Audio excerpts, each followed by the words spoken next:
Would you survive the loneliest road in America? A midnight drive down Nevada's desolate Route 50 turns into a nightmare when a driver stumbles upon an overturned semi, abandoned cars, and a group of terrified strangers huddling in the desert wind. Strange voices crackle through the radio, warning of a mysterious geological event. Something massive, fast, and deadly is lurking in the darkness, clicking as it closes in. Can they survive the hunt, or are they already too late? Buckle up for a chilling tale of isolation, terror, and the unknown. Stay in Your Car by Craig Groshek. It's time to sit back and relax with your favorite drink and listen. Part 1. Listen, before I start, if anyone finds this, if anyone reads this, you need to know something. I shouldn't be talking about this. It's been 10 years since that night, and I've kept my mouth shut like I promised, even when I wanted to scream it from the rooftops. But the NDA's finally expired. I guess the people behind it figure enough time has passed, that anyone who still remembers has moved on, or been silenced. But not me. I still see it every time I close my eyes. I'm still risking my neck by speaking up. A lot of money was spent keeping what happened buried, making people like me disappear one way or another. But I can't keep quiet any longer. I need to get this off my chest, if only so someone else knows what's out there. If you're reading this, if you ever find yourself on a deserted highway in the middle of nowhere and something tells you to stay in your car, you better listen. Saved my life that night, and if you're lucky, maybe it'll save yours too. It started on a dark, empty stretch of US Route 50 in Nevada. Just me and my 15-year-old Honda chugging along through the desert, hours away from the nearest town. It's around 1 a.m. and the whole world was dead quiet. No cars in sight, no streetlights, just the black ribbon of asphalt stretching into the night and the occasional flash of a jackrabbit's eyes in my headlights. I shouldn't have been out there alone, but it's not like I had a choice. I was coming back from a mandatory business trip in Reno, one of those we need you here in person kind of deals. My boss didn't care that it was the middle of the night and that it meant hours of driving through the godforsaken desert. Not that I could say no. Besides, I figured the worst that would happen was that I'd have to crank up the radio and chug a few Red Bulls to stay awake. That was before everything went to hell. I remember glancing at the clock, 1:17 a.m., when it started. The radio, which had been my only companion, fizzled out mid-song. 1 second I'm listening to some local station out of Carson City, and the next, there's just static. I fiddled with the dial, but there was nothing but dead air. And that's when I heard it. The voice, faint and crackling, like a whisper breaking through the static.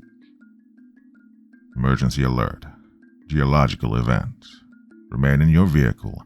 Remain... I leaned forward, straining to catch more, but it cut off, leaving me alone in the dark with nothing but that strange, heavy silence. My stomach twisted. A geological event? Out here? What the hell was that supposed to mean? It felt like a warning to turn back, and I'll admit I thought about it, but I told myself I was just being paranoid. I shrugged it off, sped up a little, and focused on the road ahead. But then, just as I crested a small rise in the highway, I saw them. Lights flashing in the distance, cutting through the darkness. At first, I thought it was just a wreck, an overturned semi blocking the lanes, some emergency vehicles parked around it. Well, a hassle, sure, but nothing to panic over.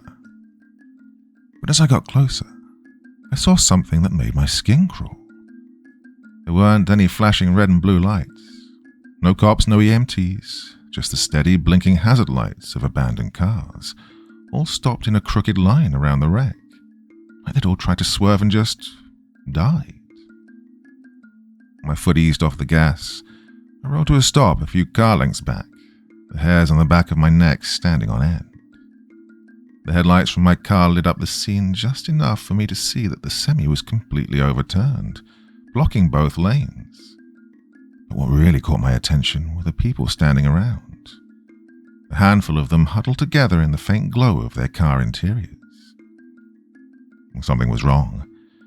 I should have turned around right then, found some other way back. But instead, I turned off my ignition, opened my door, and stepped out. The wind hit me like a wall as soon as I stepped outside, hot and dry, smelling faintly of dust and something else I couldn't place, something metallic. I squinted, shielding my eyes as a flashlight beam swung toward me. "Hey," a man called out, his voice sharp and urgent. He was older, mid-60s maybe, with a wild mop of grey hair and a thick moustache that twitched as he spoke. "You shouldn't be out of your car." What's going on?" I called back, my words half lost in the wind. He jogged over, stopping a few feet from me, his flashlight aimed low but steady. "Damned if I know," he muttered, glancing nervously at the overturned semi. "Road just buckled. No shaking, no warning, just bam. Everything stalled out right after. Engines won't turn over. We're stuck." I looked past him at the other drivers. An old pickup truck, a couple of beat-up sedans, a minivan. All of them dark, their drivers standing nearby, shifting uneasily. I counted 7 people, including the old man, all huddled together like sheep waiting for the shepherd. "Could be an earthquake," I said, trying to sound casual, but the word tasted wrong on my tongue. "Or some kind of sinkhole?" "Maybe," he agreed quietly. "But that's not what worries me." "What do you mean?" I asked. But before he could answer, a young woman, mid-20s, blonde hair pulled back in a messy bun, poked her head out of one of the cars. "Walter," she hissed, voice tense. "Do you see anything?" Walter glanced over his shoulder and shook his head. "No, Katie, just another driver." Katie turned her gaze to me, eyes wide and wild. "You didn't see anything, did you?" she asked, voice trembling. "Nothing moving?" My heart started pounding a little faster. "No, nothing. Just you folks." "Thank God," she whispered, pulling back into the car. I could see her shoulders shaking. Walter turned back to me, his face set in grim lines. "Look, son," he said softly, "you need to get back in your car. Stay there and don't get out again. Whatever's going on, it's not safe out here." "What do you mean?" I demanded. "What happened?" He shook his head. "You wouldn't believe me if I told you. But listen, there's allegedly been some kind of geological event, whatever that means. That's what the radio's been saying over and over. Emergency alerts. Remain in your vehicle. They've been repeating it for the last hour." I stared at him, feeling the desert wind whip through my hair. That doesn't make any sense. "It doesn't have to," he shot back. "But something's out here, and it's hunting. I've seen it move through the rocks, big, fast, clicks when it gets close." Hunting? Well, the word embedded itself in my mind. I opened my mouth to respond, but before I could say a word, I heard it. A low, distant rumble like the earth groaning.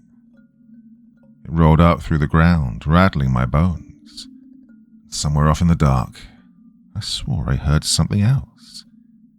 A soft, rapid click, click, click.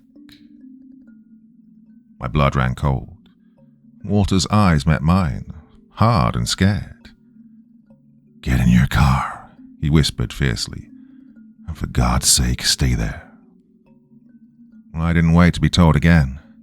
I turned and practically sprinted back to my Honda. I slammed the door shut, locked it, and pressed my back against the seat, breathing hard. The radio crackled to life again, the voice faint but clear. "Remain in your vehicle. Do not exit. Remain in it." turned the volume down, pulse still racing. Then I leaned forward and peered out through the windshield. Far down the road, past the line of dead cars in the wrecked semi, something moved.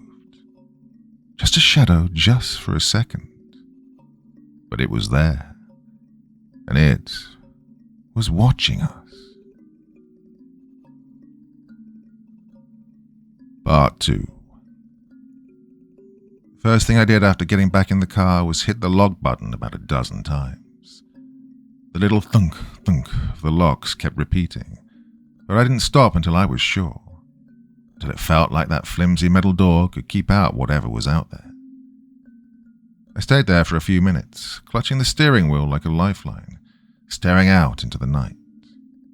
The highway was swallowed by darkness, and beyond the wrecked semi and scattered cars, the desert stretched out forever. I strained my eyes, peering into the black for any sign of movement. Nothing. The others must have had the same idea. I saw the vague outline of Walter ducking back into the truck behind mine, his flashlight flickering off.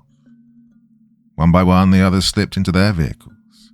The faint glow of headlights died, leaving us all shrouded in near total darkness. But the thing was still out there. I knew it, and so did they. I fumbled for my phone, trying to call for help one more time. Still no signal, no matter how much I stared at the screen, willing it to change. Useless. I was cut off, completely alone, except for a few strangers and whatever the hell was moving out there in the rocks. Then I heard it again. Click, click, click. It was soft. So soft I almost thought I'd imagined it. Like the sound a kid makes when they snap their tongue against the roof of their mouth. Kind of low, irregular ticking that raised every hair on my arms. I craned my neck, turning my head toward the passenger side window, holding my breath. I didn't see anything, but that didn't mean it wasn't there. Stay calm, Ross, I whispered to myself. Don't freak out. But it wasn't easy. Everything about the scene, the overturned semi, the cars abandoned at awkward angles, the people cowering in their vehicles, the metallic tang in the air, it felt, off. Like I'd taken a wrong turn and ended up somewhere I shouldn't be. I kept replaying Walter's warning in my head. Don't leave the car, no matter what. I almost laughed out loud. What choice did I have? There was nowhere to go, nothing to do but wait for morning, hope for a tow truck or some highway patrol to roll through and start sorting things out. But deep down, I knew that wasn't going to happen. Not out here, in the dead of night, in the middle of nowhere. That's when the clicking came again. A little closer this time. I turned off the interior lights, plunging myself into complete darkness. My fingers fumbled, trembling as I adjusted the seat and eased myself lower, trying to make myself as small as possible. Maybe if I kept out of sight, it wouldn't see me. Maybe. A faint flash of movement just outside the driver's side window. A blur of darkness, something low to the ground. Moved too quickly for me to make out any details, but I caught the impression of slick, black skin, something glistening under the faint moonlight. I froze, forcing myself to breathe shallowly. It stopped near the front of my car, a shadow among shadows. Then it lifted one limb, thin, bird-like, ending in a set of long, curved claws. It rested its clawed hand, or foot, on the hood of my car, just inches away from my windshield. My heart stuttered. I could feel it beating in my throat, threatening to choke me. The creature moved its head slowly, almost lazily, turning in my direction. I couldn't see its face, couldn't make out anything beyond that long, sinuous limb and the dark bulk of its body. But I felt its gaze, like a pressure building behind my eyes, a sense of something malevolent and curious peering through the glass. The claws flexed, tapping lightly against the metal. Click, click. I didn't move, didn't breathe. Another soft click, this time from behind. Then another off to my left. Oh God, there was more than one. The creature turned sharply at the sound, clicking back rapidly.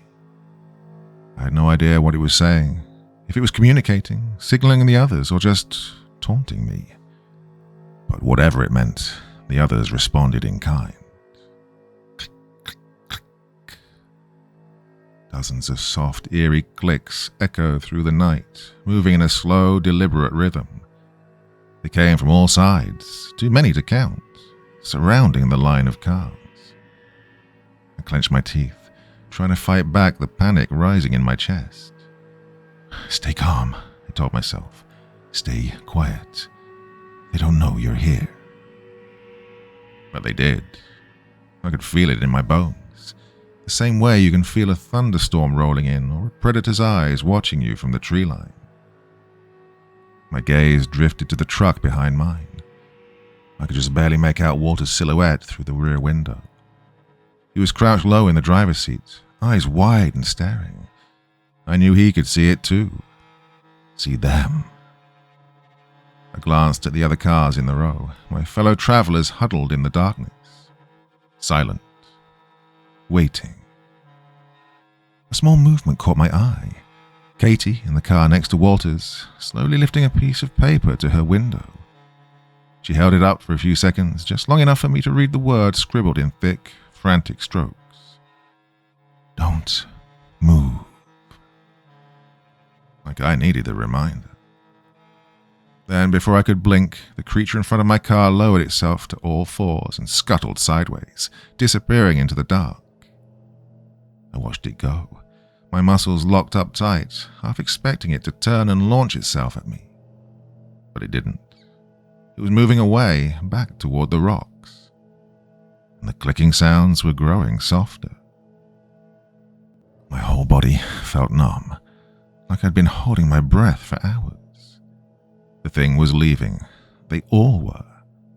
Whatever had drawn them here, they were losing interest. Then I heard it, a sharp metallic clang, followed by a man's voice. Hey, what the hell is this? Get off my car! My heart sank. I twisted in my seat, craning to look down the line of vehicles. At the far end, the driver of a battered pickup was half out of his door, waving a flashlight wildly. His face was flushed red, mouth twisted in a snarl. Even from this distance, I could see the way his hand shook as he brandished the flashlight like a weapon. Get off! He shouted, jabbing the beam at something I couldn't see. I'm warning you. The entire line of cars seemed to hold its breath. I saw Walter frantically waving his hands, mouthing something, but the man didn't see, didn't care. And then the creature lunged. It happened so fast I almost didn't register it. One moment the man was shouting, trying to shove his way out of the truck. The next, something huge and black slammed into him, knocking the flashlight out of his hand. I heard the crunch of metal, the shriek of torn fabric, and a wet, horrible ripping sound. The man's scream lasted all of 3 seconds. I clapped a hand over my mouth, biting down hard to stop myself from making a sound. The creature reared up, silhouetted against the pale glow of the flashlight as it bent over him. I saw the gleam of teeth, long, needle-like, stained dark, and then it struck again, tearing into the man's throat. His body jerked once, twice, then went limp. And then, just as suddenly as it appeared, the thing straightened, tossing the body aside like a discarded ragdoll. It turned slowly, claws flexing, its head swiveling as it sniffed the air. And then it looked right at me. I couldn't move, couldn't even blink. I just sat there, heart pounding, staring into the darkness. It took a step forward, cocking its head like a curious animal. The clicking started again, rapid and frantic. I realized, dimly, that it wasn't coming from the creature in front of me. It was coming from everywhere. The others were answering. The creature hesitated, claws twitching. Then, with a final growl, it turned and loped back toward the pickup. It shoved its head inside the cab, sniffing around the ruined interior, and then disappeared into the rocks behind. I slumped back in my seat, every muscle trembling. For a moment I thought I was going to throw up. All I wanted was to twist the ignition key, fire the engine, and get out of there. I could feel the urge in every muscle, a raw, desperate instinct to flee. But the memory of Walter's warning and the sight of those things, lingering just beyond the headlights, made me freeze. What if the engine roared to life and they all turned on me? I couldn't take the chance. Somehow I held it together, forcing myself to stay still, to stay quiet. Escape wasn't going to be that easy, and I knew it wasn't over. It had just begun. Part 3. The night stretched endlessly. Every tick of my watch felt slower than the last, each second dragging on as if time itself had come to a standstill. The desert around us was unnervingly still, too quiet except for the intermittent click-click-click noises skittering in and out of the dark. Walter had been right. The worst thing I could do was to leave the car, but staying in it wasn't exactly reassuring either. My back ached from sitting too long, and my heart pounded in my chest, as if trying to hammer its way out of my ribcage.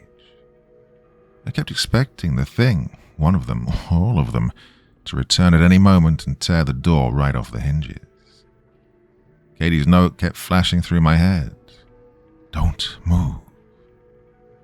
I stayed still, my breathing shallow, hoping the creatures would lose interest. But the silence was worse than the sounds. If I could hear them clicking, at least I'd know where they were. Now every shadow seemed alive. Every bump of the road against the car felt like the start of another attack. Then the radio crackled again, just static at first, like a ghost in the machine. But through the static, the automated emergency broadcast returned, eerily calm. Remain in your vehicle. Do not leave for any reason. Await further instruction. I turned the volume down to a whisper, as if the noise alone might attract the creatures. My hands trembled against the steering wheel. Felt like they were waiting for us to break, to make a mistake. I just hoped I wouldn't be the first to crack. Then I heard it. Movement from a few cars down. A crack of metal, the sharp slam of a car door. Someone else was getting out. Oh, no, I whispered, leaning forward, straining to see. It was another young man, someone I hadn't met yet, driving a blue pickup. He was fumbling with the truck bed, yanking something out from under a tarp. A flashlight beam flickered in his hand, shaky but stubborn, as he dragged a tire iron free from the mess. His whole body screamed panic. "Oh, you're an idiot," I whispered under my breath. "Get back in the truck, man." Walter must have seen him too. Through his windshield, I saw his shadow move, his head shaking slowly, like he knew exactly what was coming next. The guy in the pickup gripped the tire iron and stood frozen for a moment, glancing wildly around the highway. Then, against all reason, he took off toward the rocks. "What are you doing?" I hissed aloud, even though he couldn't hear me. He ran, his flashlight bobbing wildly, until he was swallowed by the dark. For a moment, everything was quiet again. No clicks, no sounds, just the heavy silence of the desert. Then came the noise, sharp and violent. Clang! The tire iron hit something, and the noise echoed out across the empty highway like a gunshot. And then the clicking began. Hundreds of clicks all around us, overlapping and frantic like an alarm going off. The creatures had heard him. The man's flashlight beam whipped around wildly in the darkness.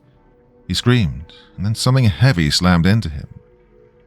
I heard him hit the ground hard, followed by the awful crunch of bones breaking. I covered my mouth to keep from making a sound, watching as something black and slick dragged him back towards the rocks. He kicked once, twice, then his legs disappeared into the shadows.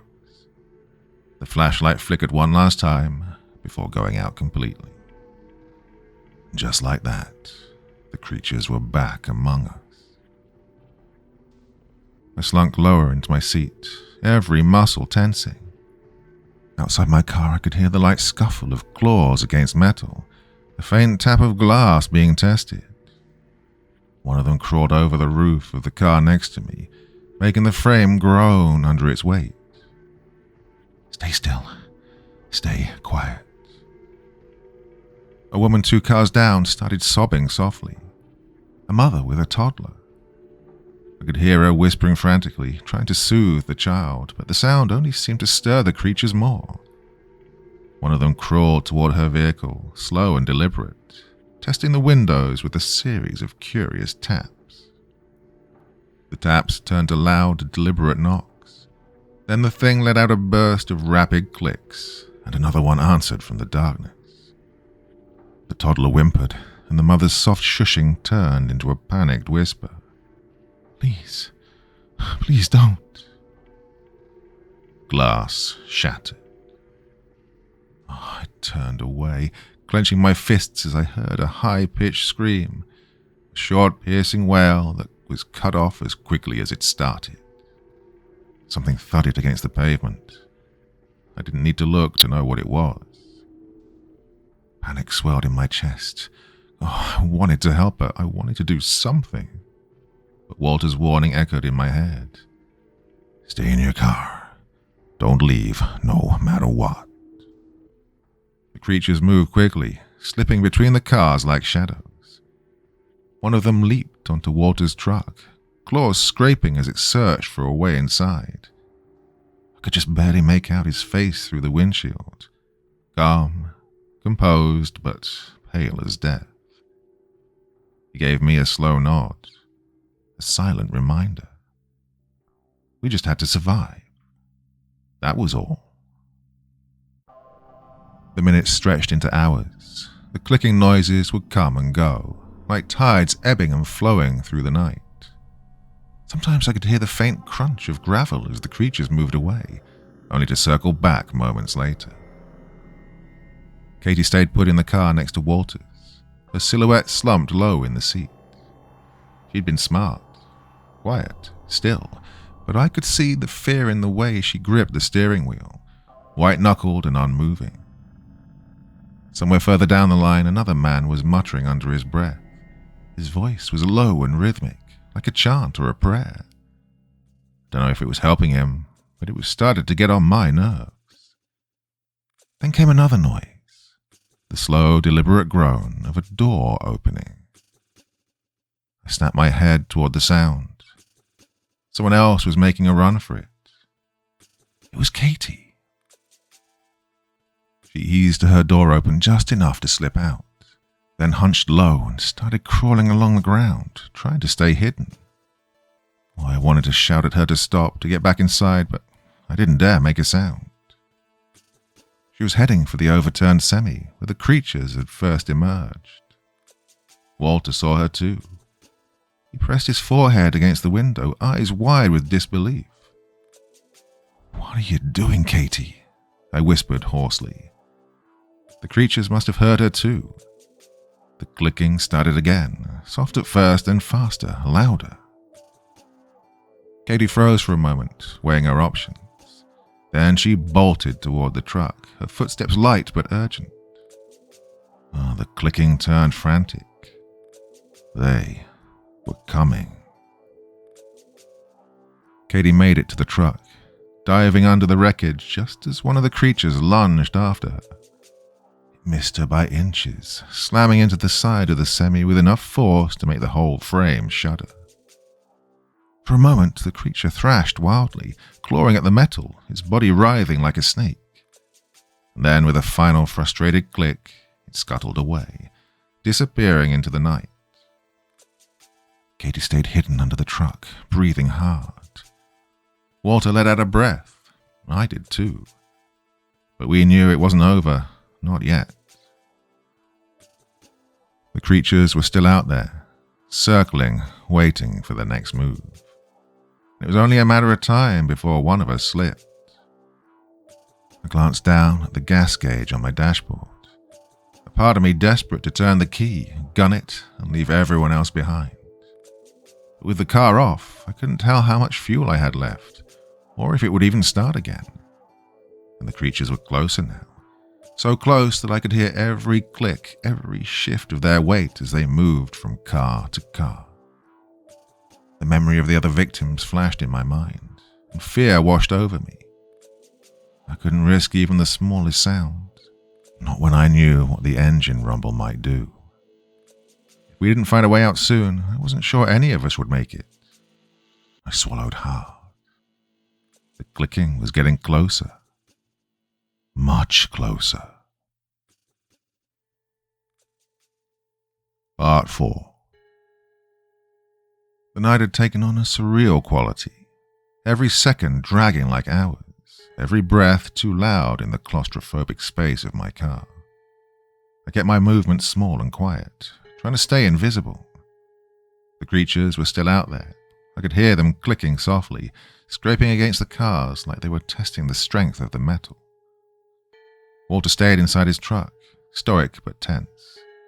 Katie was still under the overturned semi, her silhouette just barely visible in the dim starlight. Every few moments I saw her shift slightly, hugging her knees as if she could make herself disappear. And the sound of something heavy, metal being bent, twisted, came from the far end of the line of vehicles. Someone had snapped. Their voice rose, shrill and desperate, cracking with the strain of panic. I can't do this. I can't. Get me out of here. I twisted in my seat to look toward his car. His door was wide open, and he was halfway out, dragging what appeared to be his wife with him. She was sobbing, clinging to his arm, begging him to stop, but he was too far gone. We have to move, Judy, he hissed, his voice cracking. They'll kill us if we stay. Don't you get it? We're sitting ducks. Alan, no, please, Judy whimpered, stumbling as he yanked her forward. They stumbled between the cars, making too much noise, their shoes scuffing on the gravel. That's when the clicking started again, louder, closer, and much more aggressive. Walter banged on the inside of his windshield, mouthing the words, "Get back inside." But Alan either didn't see or didn't care. Frantically, he dragged Judy toward the open desert. The clicking intensified, and I saw a dark shape slither out from behind a nearby SUV. Oh, God, I whispered. The creature pounced before Alan could take another step. One moment he was dragging his wife forward, the next the thing hit him like a freight train. He crumpled to the ground under its weight, the breath knocked out of him in a loud grunt. Judy screamed, a sound so raw and heart-wrenching that it felt like a knife slicing through the air. She tried to pull him free, clawing at the thing's slick black body, but it was too late. The creature's claws flashed, and Judy's scream cut off with a sickening thunk as her head snapped backward, her body going limp. I squeezed my eyes shut, but the sound wouldn't stop. The wet crunch of bones breaking, the scrape of claws against flesh, the awful animalistic sounds of the creature tearing into his prey. Alan never stood a chance. The creature dragged their bodies back toward the rocks, leaving a trail of blood behind. I forced myself to breathe, even though every inhalation tasted like acid. My hands were clammy on the steering wheel. I felt like I might pass out. Walter's face was pale as chalk, but he held my gaze through the windshield, mouthing the words, "Don't move. Don't you dare." I nodded, biting the inside of my cheek to keep from making a sound. There was nothing we could do, no way to save them. Now we were out of options. The creatures had thinned our numbers again, and I could feel them circling closer, emboldened by their latest kill. We had to get out of here. Katie shifted under the semi, a hand waving urgently toward Walter. She pointed to the far end of the overturned truck, where the metal frame had bent just enough to create a narrow crawl space. It looked barely large enough for a person to slip under, but from the way Katie gestured, I could tell it was the only real protection she saw, especially if the creatures came after us. Walter glanced at me, his eyes wide, silently asking if I was ready to move. He didn't say a word, none of us dared, but the urgency in his expression was enough. He and Katie were making their move toward the edge of the lot, maybe closer to the open road where they could plan an escape down the highway. From his posture, I could tell he was inviting me to come with them. I hesitated, gripping the steering wheel. Walter's plan made sense, but in the back of my mind an idea sparked. I could try my car one more time. If it worked, I could escape this mess entirely. I didn't know these people. I didn't owe them anything. If the engine turned over, I'd be out of here in seconds. Katie and Walter held their position, watching me, waiting for me to decide. I forced myself to breathe and gave them a brief nod, signaling that I'd be with them soon. Walter nodded back, and then, with practiced caution, he crept across the gravel, weaving between the abandoned cars and managing to avoid drawing any attention. He slipped under the semi, joining Katie, who waved frantically for me to hurry. They waited, hidden under the metal frame, but I turned my attention to the ignition key in my hand. Just one last chance. My pulse raced as I twisted the key. Nothing. I swallowed hard and tried again, turning the key a little harder, pressing my foot on the gas as if that would somehow change things. The engine gave a series of sickly sputters, coughing and stuttering, but it wouldn't catch. My heart pounded faster as I twisted the key one more time, willing the engine to roar to life. But the only sound was a horrible, grating whine, like something broken and dying. I heard Walter slap his hand against the underside of the semi in frustration, and Katie's face, tense and pale, was a mix of anger and desperation. She raised her hands, silently begging me to stop. Then came the clicking, a frenzied, electrifying burst of it, surrounding me from all sides. My chest tightened with terror as I realized I'd drawn the creature's attention. I stopped trying the engine, yanking the key from the ignition, and threw myself out of the car. The darkness seemed alive with movement, shadows darting between vehicles, growing closer with every passing second. My heart thundered as I bolted across the gravel, every muscle screaming at me to move faster, to get to the semi before they reached me. I threw myself under the truck, scrambling into the narrow space between Katie and Walter, just as the first clawed hand slammed into the car I'd just abandoned, before descending upon the semi moments later. The creatures clicked and furiously clawed at the semi's undercarriage, their frustration growing with each unsuccessful attempt to reach us. Several creatures slithered past the semi, their black, oily bodies gliding through the dark like shadows. They paused momentarily, sniffing the air, their clawed feet tapping on the gravel. I held my breath, willing my body to stay perfectly still. Every nerve in my body screamed at me to run, but I knew that even the smallest movement would make things worse. The creatures clicked softly, as if tasting the surroundings, and then slinked away. I exhaled slowly, shaking uncontrollably. Beside me, Katie and Walter lay still, frozen in place. Slowly, the clicking faded as the creatures withdrew, apparently losing interest when they couldn't break through. After a few minutes of tense silence, we dared to exchange glances, our relief tinged with the bitterness of exhaustion. Katie looked at me, her expression a mix of anger and disbelief. "What the hell were you thinking?" she whispered fiercely. "Trying to start the car? You could have gotten us killed." I clenched my jaw, but I didn't argue. She was right. But I was past defending myself. "If you had a working car, you'd have done the same thing," I muttered, though I couldn't keep the shame from my voice. Walter gave me a look, but didn't say anything. Our expression said it all. We were drained. We stayed under the truck a while longer, gathering what little strength we had left, each of us knowing that as soon as the creatures retreated far enough, we'd have to make a break for it.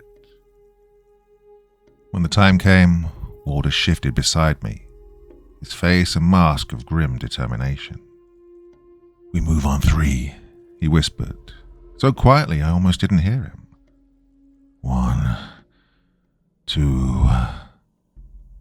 Before he could say 3, a deafening crash shattered the stillness. One of the creatures had slammed into a nearby car, sending glass and metal flying. It was angry, furious, and the sound of its rage echoed through the night. Walter didn't wait. He grabbed Katie's arm and pulled her forward, motioning for me to follow. We scrambled out from under the semi, staying as low as possible. The creatures were distracted, tearing into the abandoned car with a kind of frantic glee, and we used the opportunity to make our escape. We bolted toward the far end of the lot, our footsteps light and fast. The overturned semi shielded us from view, but I knew it wouldn't be long before the creatures noticed we were gone. Walter reached the edge of the lot first, his eyes scanning the horizon. Katie was right behind him, panting softly but determined. I brought up the rear, my legs burning with every step. And just as we reached the open road, the clicking started again. Louder. Angrier. They knew we were running. We didn't stop. We couldn't. We ran down the highway, hearts pounding, with the sound of clicking growing louder behind us. The creatures were gaining, their claws scraping against the asphalt, their clicks rising to a fever pitch. We kept going, even when every muscle in my body screamed for rest. We didn't have a choice. The creatures were right behind us, and if we stopped, if we slowed down for even a second, they'd tear us apart.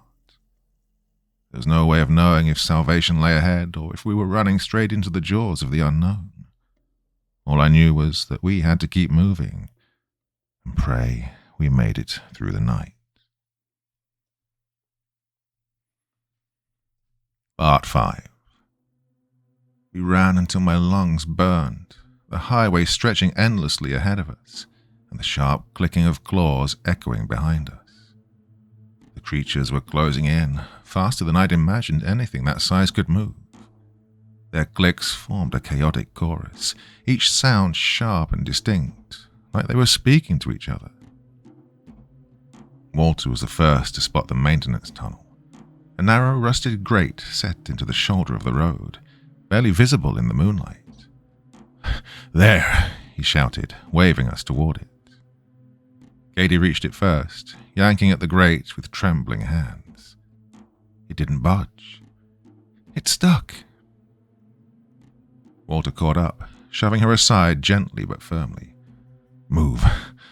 Got it."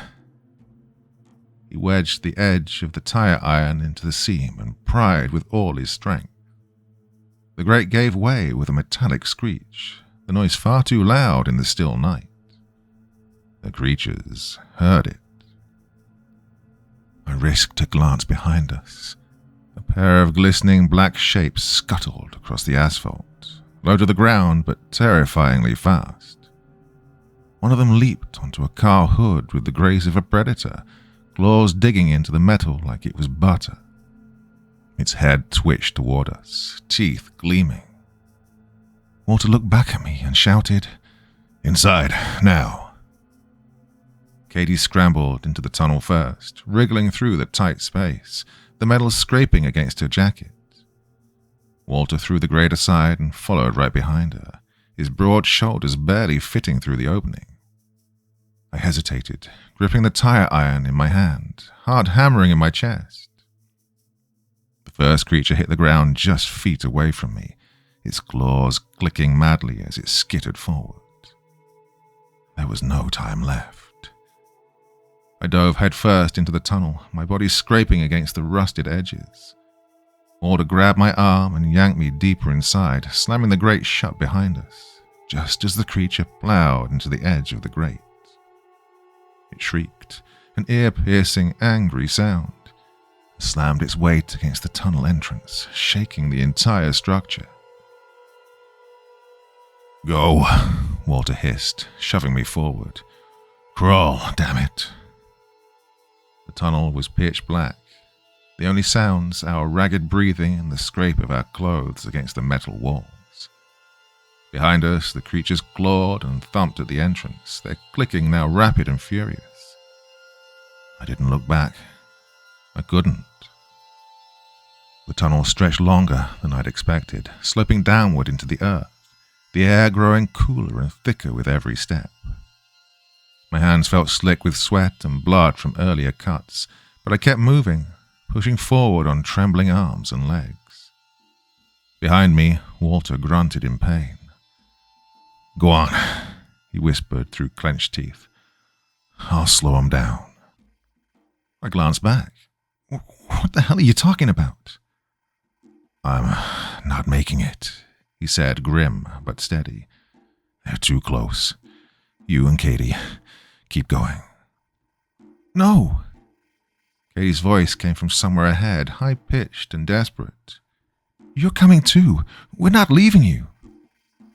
Walter shook his head, his eyes sad but determined. "Get the hell out of here," he growled. "Now." I wanted to argue, but the sound of claws scraping metal snapped me back to reality. The creatures had found a way through the tunnel entrance, and they were coming. Faster now, shrieking and snarling as they closed the gap between us. Walter turned back, brandishing the tire iron like a sword. His eyes locked with mine one last time, a wordless message passing between us. "Run. Save yourselves."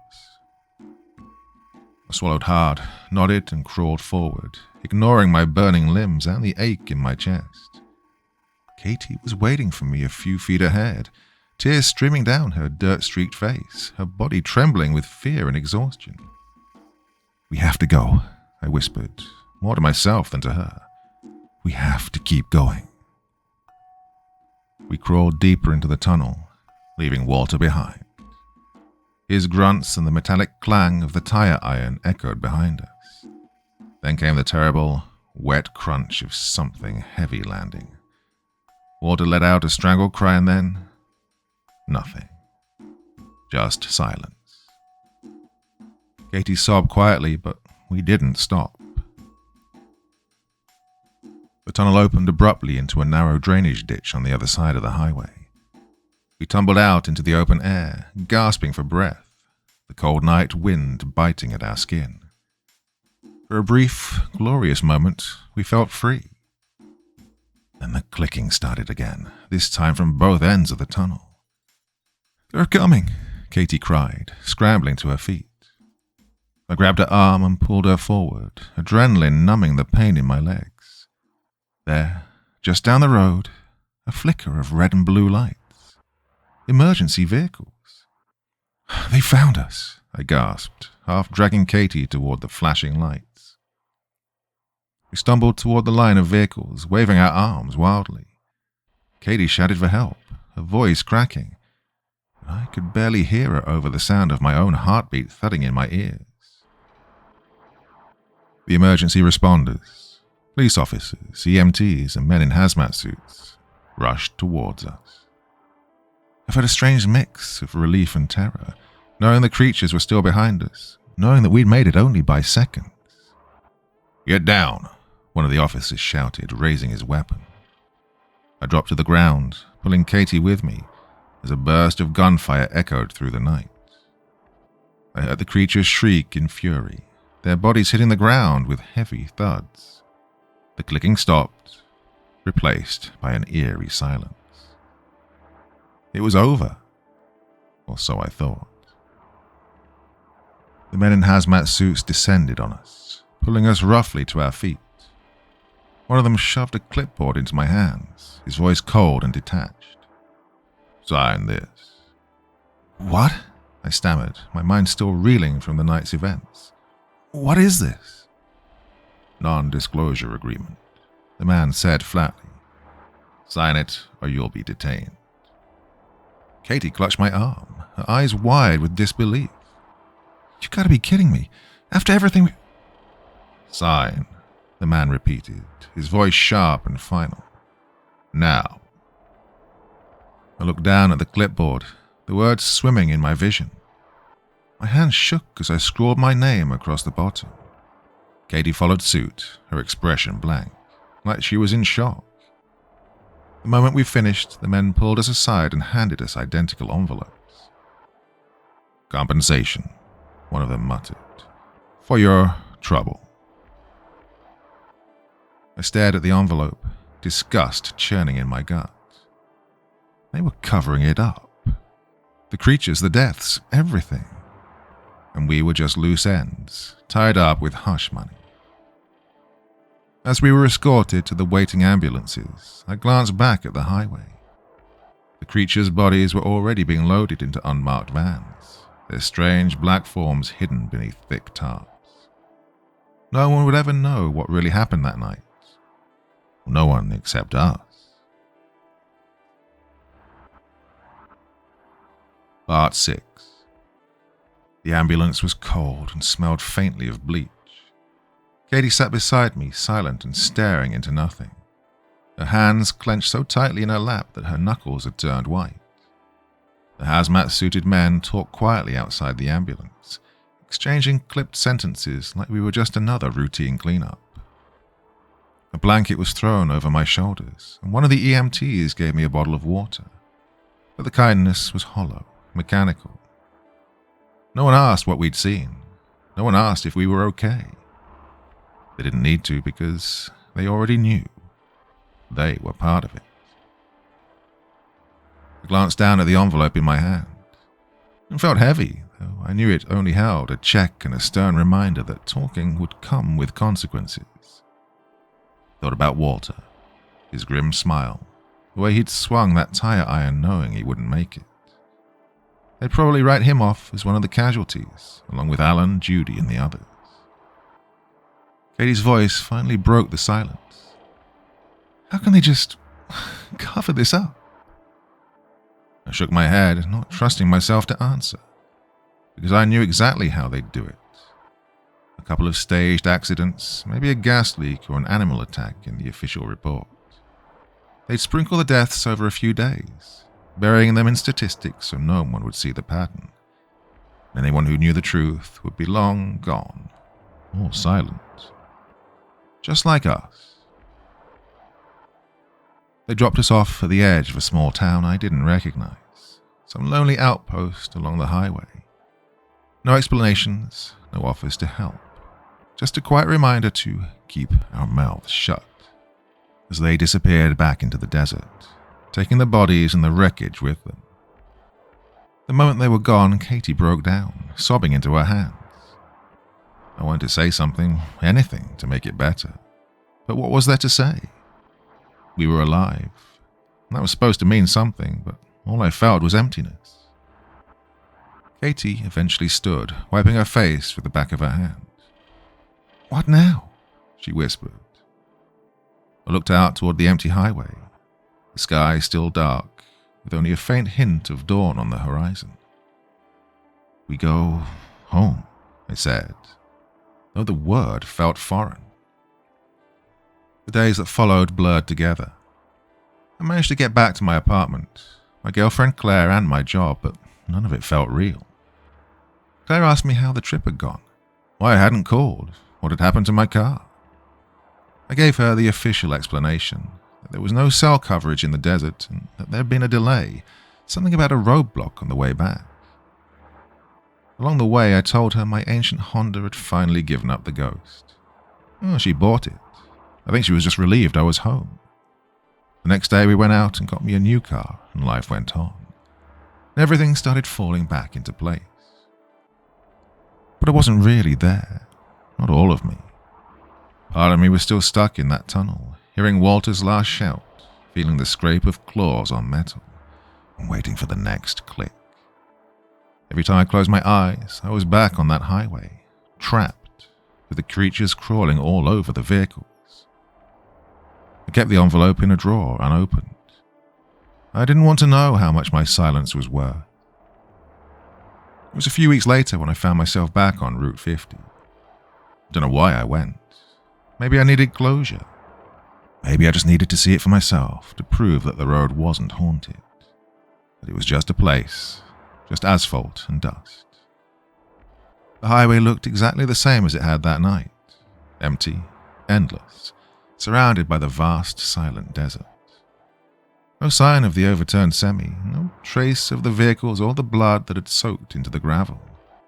It was like none of it had ever happened. But as I drove past the spot where we'd been hunted, massacred, the radio crackled. First, it was just static.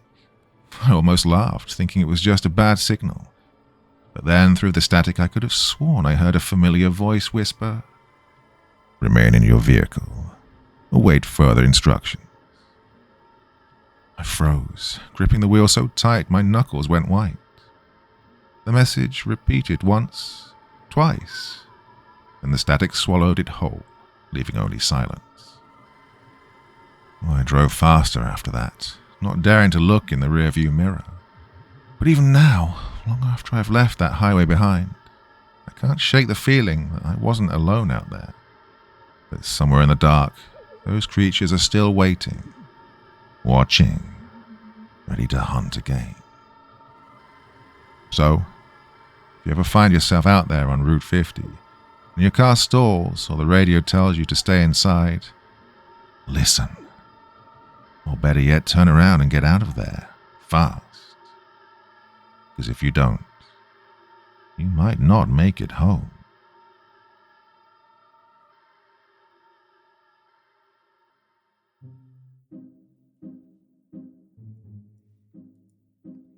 Wow. Well, just wow.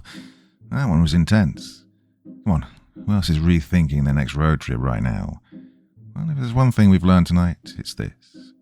Always listen to those creepy emergency alerts and never leave your car when something starts clicking in the dark. Good advice, eh? Well, thank you so much for sticking with me through that wild ride. Stories like this remind us of how small and vulnerable we are when faced with the unknown. That's why I love sharing them with you. Well, if you're here for the scares, the suspense, or just to experience something spine-tingling from the safety of your own home, you know I appreciate every single one of you. So that was a special story from the one and only Craig Groshek, the creator and operator of Chilling Tales for Dark Nights YouTube channel, which since 2012 has grown to nearly 500,000 subscribers, over 3,000 uploads, and more than 69 million views in its 12 years of operation. He also oversees the production of 4 weekly audio horror fiction podcasts, faithfully adapting and featuring the work of thousands of indie horror authors.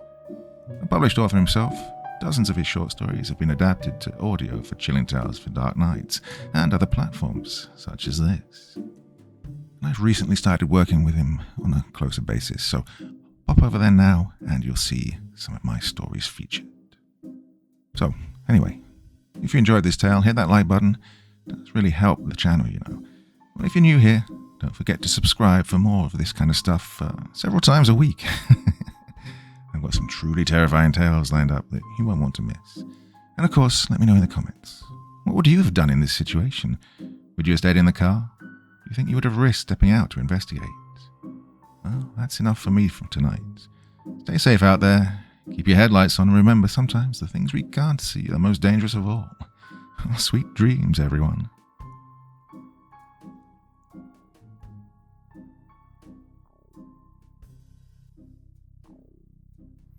Thank you so much for taking the time to listen to this story today. Really means a lot to me and to the author of the story, of course. Well, if you want to know more about me, I'm pretty much everywhere on social media. You can find me on Facebook, Twitter, Instagram. You can download my music on SoundCloud. I've got a Patreon if you feel like. Throw me $1 or $2. Very much appreciated. And of course, on Reddit, I have a place where you can leave stories if you want me to read one that you've written. Well, hoping to see you all again very soon. Till then, sweet dreams, and bye-bye.